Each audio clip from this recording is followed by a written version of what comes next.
Hello મિત્રો, તો 2026માં UK કોને આવવું કોને ના આવવું, સ્ટુડન્ટ વિઝા ઉપર આવતા હોય તો કયા કયા રૂલ જે બધા ચેન્જ થયા છે આ 2026માં, તો એની રિલેટેડ હું માહિતી આપીશ આજે. હું છેલ્લા 3 વર્ષથી યુકેમાં છું.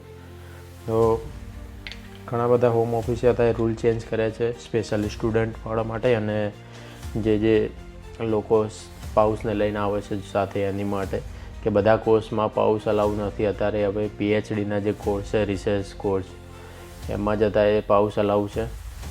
ઘણા બધા એજન્ટો તમને કહેતા હશે કે હા આ કોર્સ લઈ લો, તમને પાઉસનું બી કરી દઈશું આપણે જોડે જોડે અંદર, પણ એવું છે નહીં અત્યારે. કે સ્પેશિયલી માસ્ટર કોર્સમાં તો અવેલેબલ જ નથી અત્યારે પાઉસ સાથે લાવવું. તો સ્ટુડન્ટ માટે અત્યારે જે કોસ્ટ ઓફ લિવિંગ છે, અત્યારે જે સ્ટાન્ડર્ડ બેલેન્સ બતાવવાનું આવતું હતું એ અત્યારે થોડું વધી ગયું છે.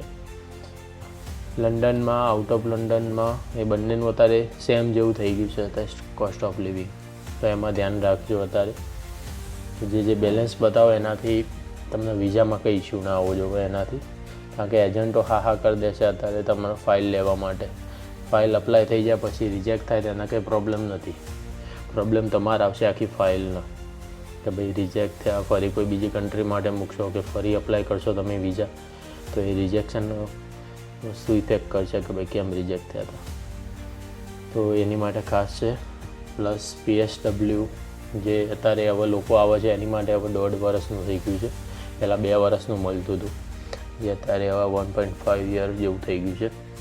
તો એમાં એવું નથી કે, અને હા આ એક હકીકત છે જે લોકોને ખબર નહીં હોતી. બધાને એમ છે કે PSW હોય છે જે સ્ટુડન્ટ વિઝા સાથે જ ગણાતું હોય છે, મતલબ કે 1 વર્ષનો કોર્સ હોય માસ્ટરનો, કે જે બી રિલેટેડ કોર્સ લો તમે, ડિગ્રી લો, ડિપ્લોમા લો, જે બી કોર્સ લો, તો એક કોર્સનો જે ટાઈમ પિરિયડ હોય છે, મતલબ કે 1 વર્ષનો કે 2 વર્ષનો કોર્સ છે કે એ કોઈ બી હોય, તો એ સ્ટડીના વિઝા અલગ છે કે મતલબ 2 વર્ષ, એના પછી 1.5 વર્ષ તમારે PSW મળશે.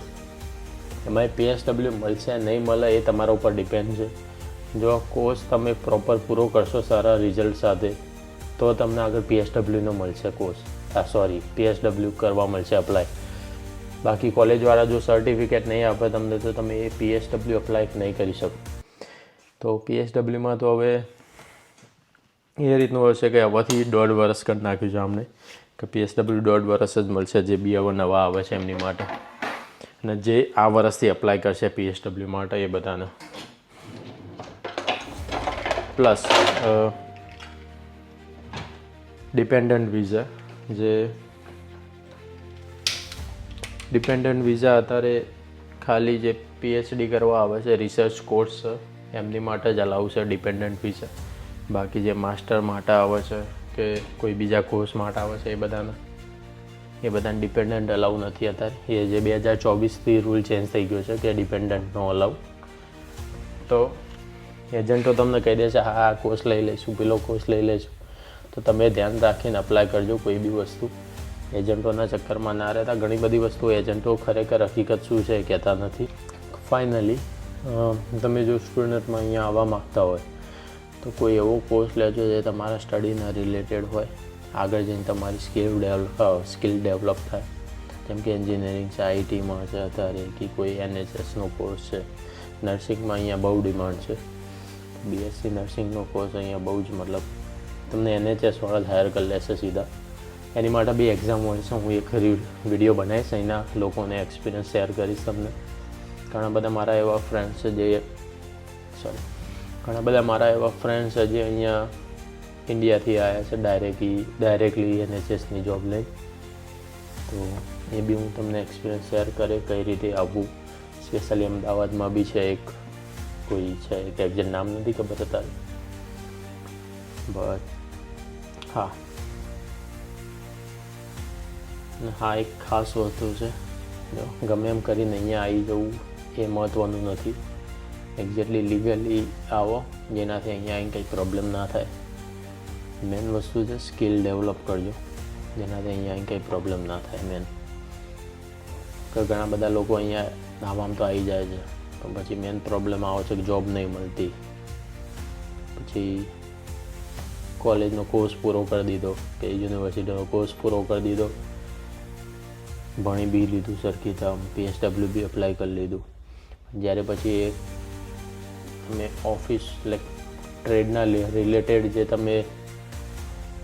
તમે ડિગ્રી મતલબ લીધી છે એના રિલેટેડ તમે આગળ જઈને જે જોબ લેવા જશો ને એમાં પ્રોબ્લેમ ના આવે. એની માટે ખાસ થોડી સ્કિલ ડેવલપ કરજો, જે બી તમારો કોર્સ હોય મેન. ઓકે, તો સ્ટુડન્ટમાં જે બી આવતા હોય ખાસ ધ્યાન રાખજો. એવું નથી અહીંયા બહુ સારું જ છે બધું એ તારે, પણ હા મેન ઇફેક્ટ કરશે તમારે PSWનો ટાઈમ પીરિયડ પ્લસ અત્યારનું અહીંનું હાલનું જોબનું માર્કેટ, જે અત્યારે બહુ ઓછી મતલબ લોકોને જોબ મળે છે, ફિલ્ડ જોબ. તો જે બી તમે કોર્સ લઈને આવો એમાં થોડું સાવચેતી રાખજો, સમજી વિચારીને. જે બી આવતા હોય 2024માં માણસો માટે છે આ વિડીયો. હું એક સેપરેટલી વિડીયો બનાવીશ અહીંયા કે મતલબ જોબ કઈ રીતે એ લોકો લે છે, કોઈ બી મતલબ કે આઈટીમાં હોય, NHSમાં હોય, વેરહાઉસમાં હોય કે વેરહાઉસ ફિલ્ડમાં કોઈ બી મતલબ આગળ પોસ્ટિંગ હોય. ચલો મળીએ નેક્સ્ટ વિડીયોમાં. તો આવા જ વિડીયો માટે સબસ્ક્રાઈબ કરી લેજો ને બેલ આઇકન દબાઈ જાય, જેનાથી નવો વિડીયો આવે, નોટિફિકેશન આવે તમને. તો મળીએ નેક્સ્ટ વિડીયોમાં. બાય.